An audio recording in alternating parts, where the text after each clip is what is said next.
Yes, good morning, good morning, good morning. So, welcome to my ITPE 122 class. So, sorry, na-delay tayo ng konti because, yeah, we just finished din sa other subject natin, no? So, if you are here to my ITPE 122 Block A class, so please say present once you are here.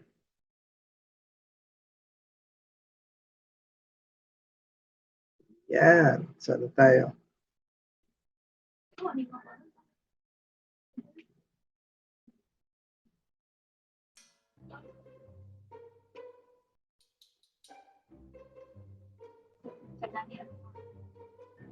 Tama ba ito lumabas sa screen?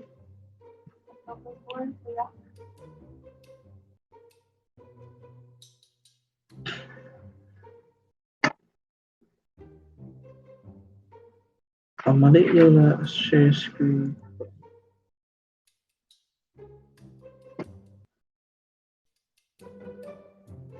Well, anyways, kainyan, dapat nyo rin talaga ito i-review sa Block B. Kasi nga lang, may schedule man kayo Block B, ITPE, Block B. May 1, 2, 3 kayo ngayon eh.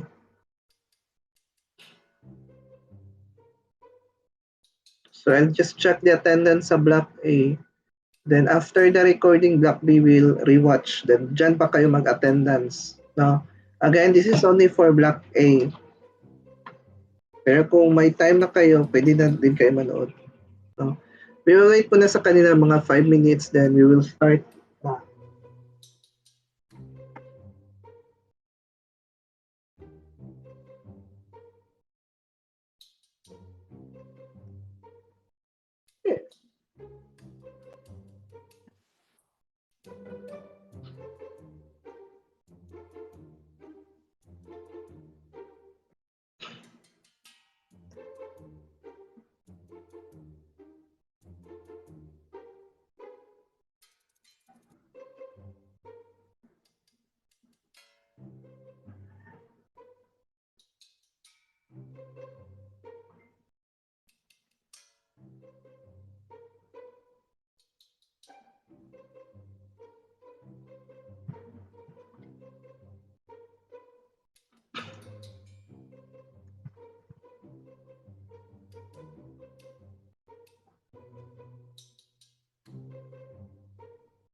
So we will start around 11:20 now.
Alright, so good morning again.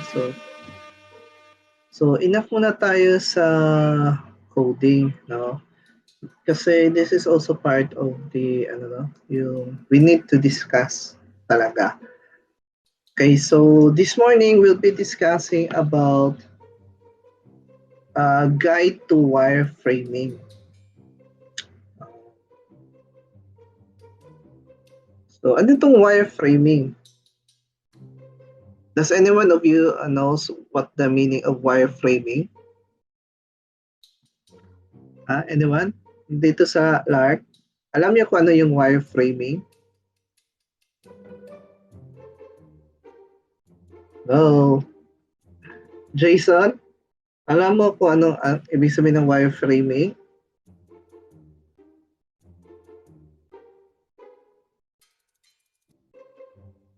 No, what?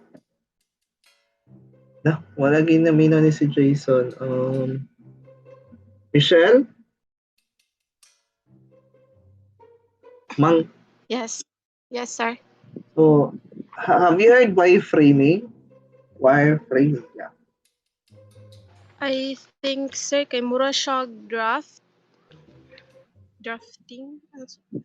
Okay, drafting. Okay, that's it, draft, no? So, bakit di mention siya? So our learning objectives this morning is to know what are wireframes, to distinguish the different uses of wireframes, and to differentiate what are the types of wireframes. So what is a wireframe? So basin wala mo kadungo, basin po din yung pangkwan is na frame lang or sa wire.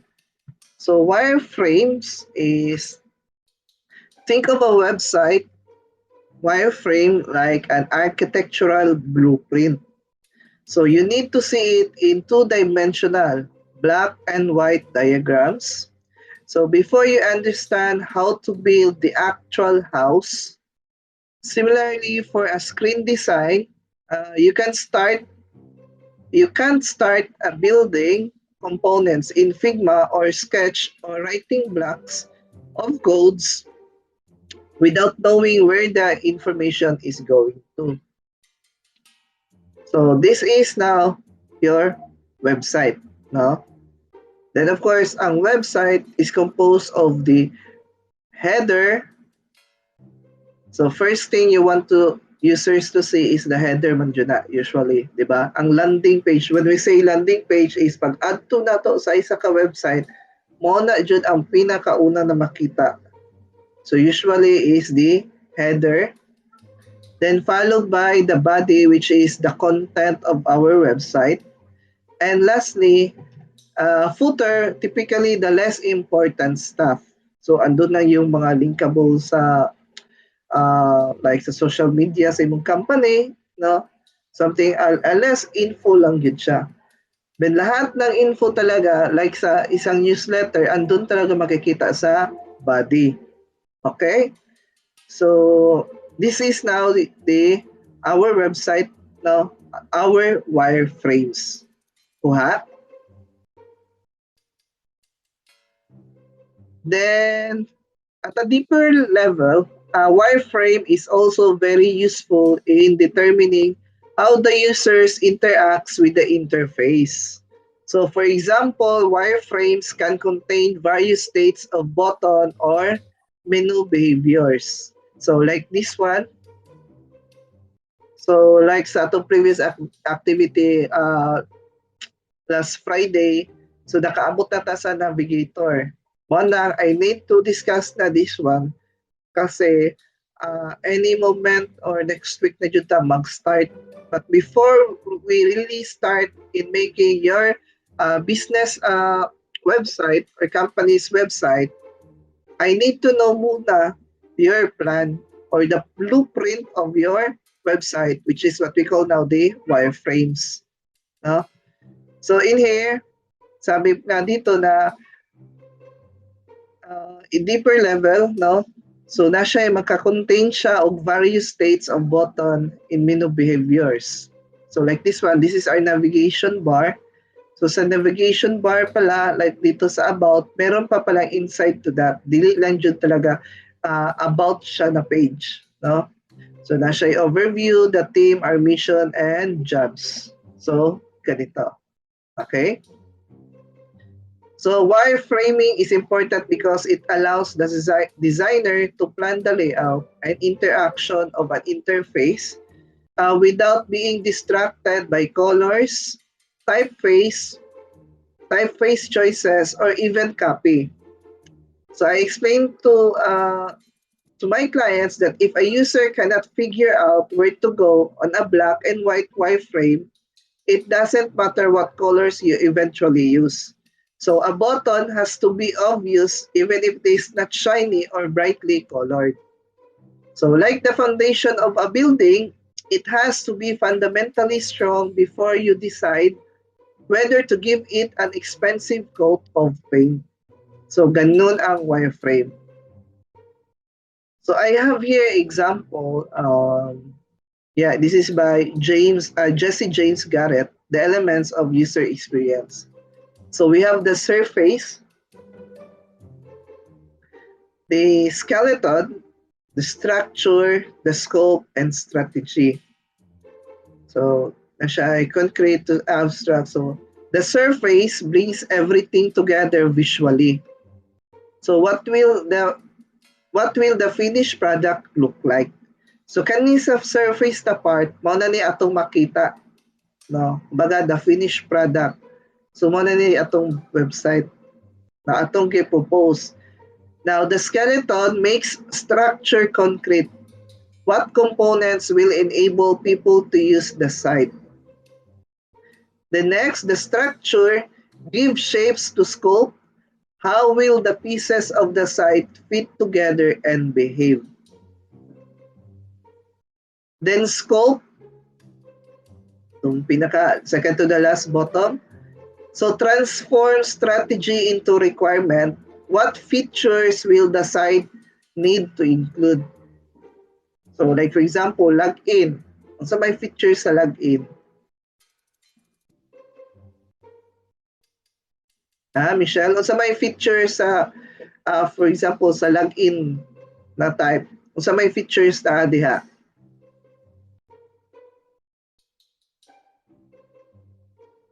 Michelle? Are you sir? Sir? Kani sa scope sa scope ba transforms strategy into requirements. So what features will the site need to include? So akong example is kanang login. So unsa may features sa login form? 'Di ba maka login ang isa ka user? Unsa pa? If wrong password mo pop up siya na you enter a wrong password or the username and password you entered is not matched. So, ganun. Then, of course, at the bottom, the strategy is where it all begins. What do we want to get out of the site? What do our user wants? So, diretso nag-start as a strategy. Okay? So, pasaka ta, no? Anton, maabot ta aning surface na which brings everything together visually, and this is now really the output. Okay? So again, since we're talking about wireframe, so dirita focus. So interaction design, the task of an interaction designer will be to primarily focus on the structure and skeleton of an interface. So there are many tools that can be used in this part of the design process. One of the most important being is wireframe. So nata dire na sa na part. Okay, ato ibalik ha. Again, we have this dire na sugod sa baba pasaka, no? Because we have this strategy. This is the it starts talaga dito, no? Is where it all begins. So, makita taon sabay dapat say gusto sa sa design sa ato. Could be design unsa all about ang atong website o atong base sa business type natong gipili. Then dito na tayo sa scope dayon. So transform the strategy to the requirements. So what features na ang kailangan. Then proceed ta sa structure. So mo ni siya mag-give shapes to the scope. No? How will the pieces of the site fit together and behave? So like for example, diri day siya pag i-click na to ang home or kung baga diri ang katong all about us or about us. So pag i-click to nimo, either mo proceed ba siya directly sa iyang body or press atong na I button na pwede nimo i-segregate basi mo ask siya kung kinsa ang naghimo, ang designer. So ganon. Then ang skeleton, so make structure concrete what components will enable people to use the site. So diri tayo focus sa skeleton and structure aning wireframe. So a visual, again, ang wireframe is a visual presentation of an interface used to communicate the structure, content, information hierarchy, functionality, and behavior of an interface. Okay? So basi mukuan dayon mo pag maghimo kay tag website, importante dayon jud ang interface or ang iyang design. Dili unahon sa jud nato ning wireframe. Kay naman diri ang structure, gi-arrange nato atong content, diri ni siya ang home, diri atong navigation bar. So diri itong sidebar. So ganon. So una jud ta sa wireframe. Intindes? How about ya sa live? Yes, sir. Now, why use wireframes? So before making the visual design, you first make decision about the structure, content, layout, etc. Wireframes are a tool to communicate these ideas. Then we might say a wireframe is a blueprint for design. So kailan matag blueprint? Yes, sir. So of course, ang blueprint is mamo dyan na kumbaga plan no sa isa ka building or whatever infrastructure na gi-build. So get everyone on the same page. So prototype for usability test. Then easier to change a wireframe than a design. Okay? Mas dali inis than or i-edit ang wireframe kontra sa design. Kaya kung nalaman mo kayo design, tapos ipa-edit pa, patay na. Di na po mag-mismatch ang coloring. May maning wireframe, no? Kaya more on lines or arrangement, something like that lang man. Okay? Then, before the design, you need wireframes. So, this one. Okay. Again, we have this structure. So, how will the pieces of this site be put together? Ayan. So, ito yung structure muna. So, paano siya ilagay? So, dito picture, login form. So, muna siyang sample na output ha. So, ito yung structure natin. So, ito yung login form. Ayan. Then, may image. Then, may content siya dito. Konti. Ayan. Then, may background siya.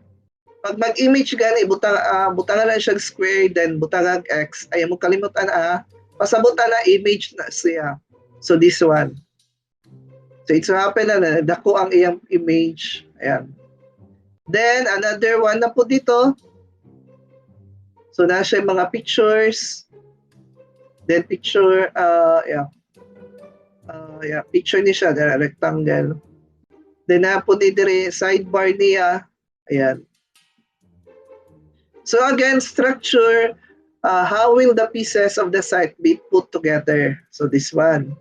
Then, content, what will be displayed on this site? So, sa may mga content, like this one. This one, kanina zipper. So, ito yan. O either, na siya, it will talks about what the pictures, like for example, maybe this is an artist, so Angelica Roses, blah, blah, blah, blah, blah, blah. Then continue to this page. So, ganyan. Then we have this, again, information hierarchy. How is this information organized and displayed? So like this one, di ba, ganito yung pagka-structure na. So pag abot na karon sa ano, eto na. So muna siyang information hierarchy. So how is the information organized and displayed? So makita man no, di ba Michelle? Si Michelle naman na-reply na rin. Yes, sir. Okay, then functionality. So how will the interface work? So pag i-click na ko ni diri like this one, ang kuan man diri is this is a player, no? Kung pag i-click na ko ni siya mo play ba ni siya? So it depends on your layout. Then last we have the behavior. How does it interact with the user? How does it behave? So maybe interact ani sa user, unsa may first interaction niya ni Shell? Sa ako kay gubot kaayo jud no. Sa una gani jud sa una ang mga websites, no, sites. Mura gani siya Friendster. Pero this is ano yung Dili mura kay niya siya plaster. Hindi siya plaster no gubot. Ingani pa sa una, mura niya siya Friendster man yata ni, pero spot shop man siya. So gubot kayo. So careful tayo ang behavior sa atong website. The next, so we have these types of wireframes. So sketches, quick or experiment, good for feedback. Ayan. So dire, mao ni atong buhaton, inyong buhaton rather. So i-sketch ninyo kung sa ang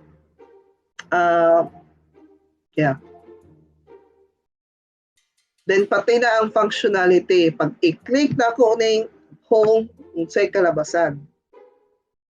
No, as much as possible, butangan jud ninyo siya og result. I mean, direction. Pag i-click na ko ang home or about us, unsay mulabas. So pwede ra sulat para limpyo, no? Or kung na mo ikapresenta, no, mas maayo. Pero again, you will be doing a wireframe. So you will be doing sketches. Ay para kung na may erasure, dali ra kayo. Okay? Next, we have this low fidelity. So block diagrams, good for testing flows. Yes, we can do this one, ano naman talaga, sa Microsoft Word, pero sometimes din mahirap. Well, sa ano ko, just want to share my experience as well. Even sa amin, wala pa kasi gaano, yung apps before. Kasi may thesis about a web-based. So of course, need ng, hindi naman talaga bawal yung sketches ang ipasa mo even sa thesis book, no? So we use the MS Word for submitting this low fidelity. Then I might give you chance as well to use the one that I know, yung online, kasi maganda siya paggawa. Pero again, wireframe sa atana sketches before ta mo proceed ani. At least kani, I mean sa sketches, mas dali siya i-edit unlike ng kaning low fidelity. No? So kani kay hanay naman yun ni murag almost 80%. Okay, mo na yun ni ang kalabasan sa akong website, sa among business. Then high fidelity. So nanadyo siya detailed wireframes including comments, describe content and behavior. A blueprint for final design should be understood without explanation. Ito na. So mapansin na to, di ba? Ang low fidelity, wala pa kayo siya unod. Kaning sa kuha lang sa dyan siya. Like for example, logo. Kato murag headline sa niya. E pag abot aning high, andun na talaga yung detail. So zipper, nice detail. But of course, this one, kay video man eh. So, wala kayo siya Okay? And yes, this is a bad wireframe. Di ba po din siya wireframe? even I might say that this is a final output. So again, forget visual design. Avoid using color or gradients, no? Sa wireframe. So di pa dyan siya wireframe. Murag pa naman dyan siya final design. Then as you can see, too spacious, wanang kadimao. Ayan. Though it's normal na we have this output talaga. Munang it should be critic yun ang inyong mga output tanan. And don't think of the negativity, no? Because that negative na feedbacks or comment is very useful and could be a positive way in enhancing your wireframes or whatsoever is that. So adding unnecessary elements makes the wireframe less powerful, and remember, so wireframes focus only on the content and interaction of the interface. Okay? So looks good. Looks good, right? So instead ganito, ayan, di siya So dapat ganito ang wireframe. Okay? Yes, as you can see, ayan. So ito. So looks good, but this one, sorry. Right? Yet, don't use lorem ipsum. No? This one, pakita na ko. Ayan, no? So don't use lorem ipsum. So be realistic as possible. Think about the content that will really be in the interface. So many clients don't know what lorem ipsum is. So try and add content that will be best represent content that will be placed in the final interface, and fake text can be very distracting. So yes, we usually put this lorem ipsum, no, as our sample data. So much better jud daw na ilagay nyo talaga yung concrete na data, no? Huwag na itong sample. Because hindi yeah, most of the clients really don't know about lorem ipsum. Okay? Ito, example number 1 is an example of a high fidelity wireframes for an OSNL concept. So on the left side of the page is the wireframe. The blue circles are numbered to refer the comments on the right half of the page. So note that the comments can also be placed below in the wireframe, and it's up to you. Kung mo ibutang ang kaning yellow. So we have this yellow, this blue pala. These blue colors here. So nasa explanation dere. So mas half size siya, no? Ayan. So iali mo mag-present sa inyo wireframe. So andito yung then ito yung explanation. Then example number 2, instead of using dots to refer the comments, another option is to use arrows to link the interface elements to the comments. So this one. Pero I prefer jud na kato tong blue. So example 1, ito, mas dali siya sa kay kani magot kay ayan, turo pa. In which pwede ramang dyan siya mga groupings, kumbaga. Okay, now, how to start? Start big. Start with the largest part of the interface, the frame, header, and footer, etc. Then work your way through the smaller elements of the interface. So the following slides will show a quick wireframe build-up. Then final tip, remember, your wireframe will be used by lots of different people for different purposes.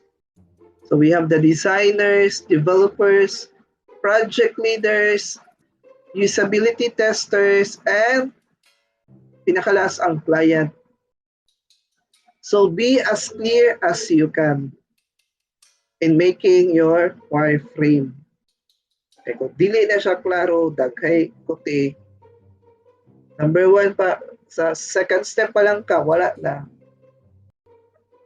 Di na i-reject na dyan na imong proposal. So again, for example, ganito, let's make our wireframe. So again, what are the basic parts of the website?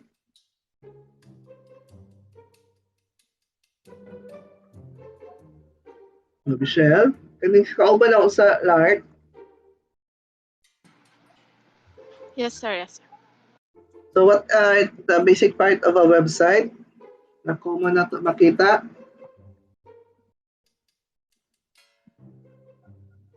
How about sa viewers? What are the basic part of a website?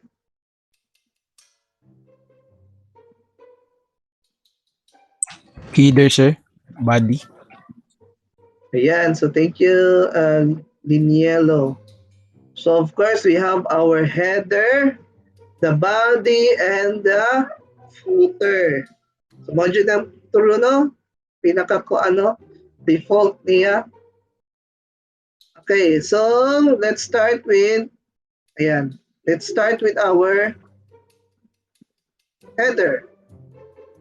So this is just an example, ha. Then, ayan. So let's put our logo, our features, demo, downloads, support, community, styles, and moods. Then by the way, ang kaning ay square, then ay X, pasabot na image ni siya, kanina ko. Then ang icon, pwede din ganito, pero gagmay na box, then ay X. So that will represent icons. Okay? Pero pag ganito na gani, this could be a logo. Well, logo usually put up top on dyan, no? Sa taas. Logo sa business, nandiyan na siya sa taas. Okay? Ayan. So, nalatay body, which is our community title. Ano po tayo dari fact, search, members, log out. Then another icon, no? Or image. Icon to kasi maliit masyado. Then we have now our content. So like what said kanina, huwag magamit ng lorem ipsum. Then as much as possible, intact or concrete yung data mo para dali siya masabtan. Okay? So I'm making my community, no, title, then ang forum. Ayan. So we have this forum na general, napot tayo forum na school, then napot tayo sa music. So na topics, inside the topics, no? Then ang post niya, then ang date. So mao ni akong plano karon sa paghimo na ako sa community. Then I'll write, I'll let to mark it, no, itong circles para i-explain kung unsa ni siya. Kaya basin uban dili Japon ka makakuha, no, makabalo because we know naman. Then ayan, ito na yung sample na output. Okay? So, tingnan nyo dito yung wireframe ko, then paabot dire na. So, somehow nalahi ang behavior. No? Then, community. Then, ito na yung logo. Sorry kung dili kayo siya klaro. Yan.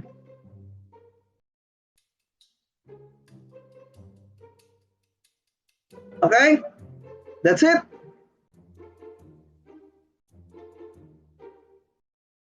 So your task, so I'll be posting that one sa ano ha? Yeah, sa Canvas about your wireframe. Pero so far, let's just have a common ano na we will have at least 5 pages. Of course, the home, which is the index, no? Kanya atong landing page ang home. About us, services offered, gallery, and contact us.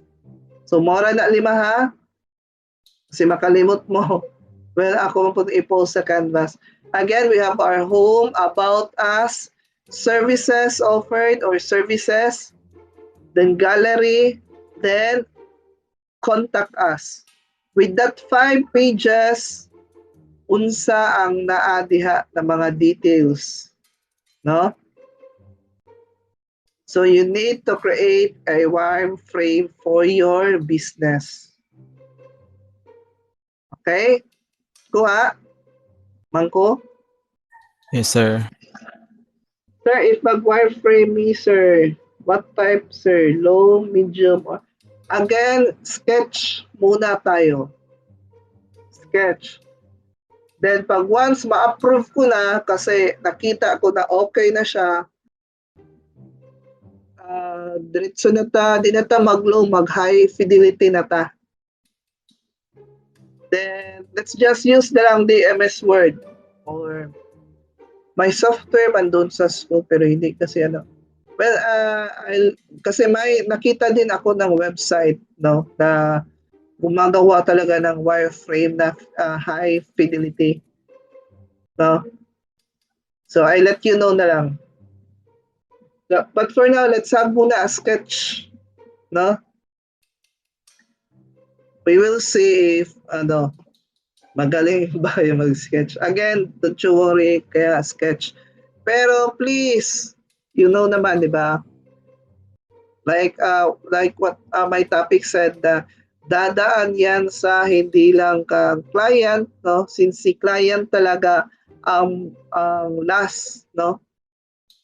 Pinaka-last na magtanaw sa atong wireframe kay it is their order, no? Kumbaga, sila nag-request ng website na to. But to think, meron pang developer, ano pa yun? Designer. Of course, we are the designer, no? Yung ano pa, yung types of, or sa inyong company, kumbaga, mga members sa inyong company. Okay? So, wala nang questions with regards sa wireframe. So, I'll just give the details, no, sa canvas. Then, if may Black B, please rewatch na lang to para mas maano talaga kayo makaintindi. Sir. Yes. Yes. Every group, ano, sir, isa ra ba mo one, sir, pasa, sir? Of course, isa lang. Again, kaya na activity gani, isa ra magpasa ang leader lang, no? Or kung kinsa ba na ikusog na internet basi hinay po ang net sa inyong inyong leader, pwede po ka mo ano po mo offer. So Okay, drawing sir, thank you, sir. okay. Yun na, then as much as possible detail na kung kasi namagun mo yung mga functions po niya or features na what if makakita ko na uy, button ni siya. Pag i-click na po ni, so asa man, wala nakabutang sa inyong wireframe. So as much as possible, andun na lahat. No? Muna, ayaw na po kayo daghana inyong ano. Since we have this, like, pasina mo yung add to cart na, patay na dyan. Gusto nyo na ko na tanawon, unsa man niya, pag add to cart, o asa mang wireframe ani, unsa may i-display. So careful na lang tayo sa ating ilagay, no? Pero let's not go with that, no? Kasi hindi pa man time. Kung makaabot yun makaabot yun na.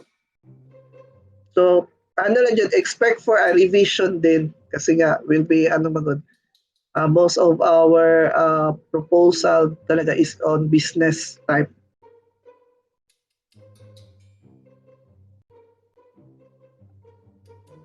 Ala, yung sa mga late natin dyan, you know naman the rules po.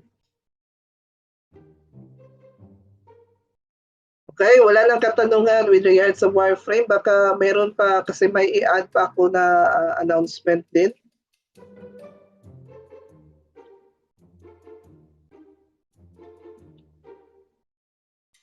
Wala na? Wala na, sir. Okay, since I think Good, wala sir. na, just please Meron pa bang hindi nakapasa sa inyong presentation except for those students sa panay-panay? Kasi I let them make until Wednesday pa, no? Then may isang grupo, sino kayo na group ha? I let na lang, isabay ko na lang kayo sa panay-panay din para since na-distribute ko naman good yung yung mga groupings, yung nagpa-groupings, no?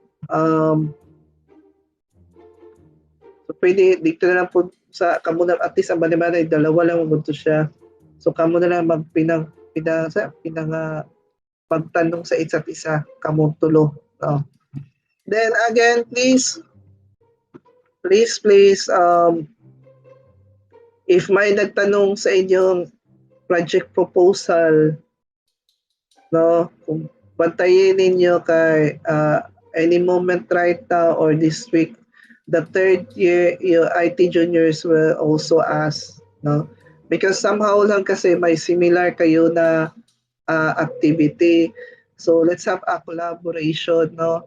A collaborative na kasi it will really help us, no?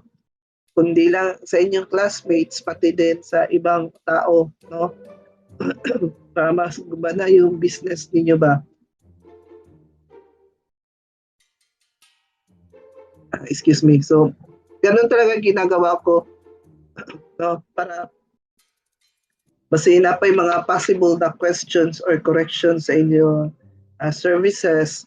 So based din sa mga questions nila, no, and yung questions din ninyo sa kanila, it will really help in progress sa ilang business or the company that you are or they are building. Okay? So if ever mayroon ding katanungan sa inyong presentation, please tubagalan po ninyo. Sila man po, I advise them na please, if ever somebody will ask, you answered as well. No? So, nana may interaction. Then, you will be submitting that one on Friday, magyata to. Then, pero kato sa banay-banay o kato isa ka team na wala pa na ako nakuan jud. So, maybe extend ako sa inyo ha. But, kanilang dyan sa kato ako nang gipost last kahapon ba yun or Saturday. Okay? Is that clear sa naminaw sa live? Nakuha yung instruction ko sa collaboration natin or collaborative na sa IT and sophomore. Yes, sir. Okay, wait. Can you turn your camera kasi mag-screenshot po ako. Sir, sorry sir. Wala camera na yung kongkon, sir. Diba? Palit lang tapuhon. Pohon, sir. Pohon. Jason. Ay, bagong gising. Ay, baba gamay son para ayan. So, 3, 2, 1. Oh, dyan smile si Jason. Ay, Smile po. Suntaan. ano siya smile? Ayan. So, thank you for coming. So, see you this afternoon. Bye, everyone. Bye, sir. Thank you, sir. Bye, sir. Thank you. Don't forget.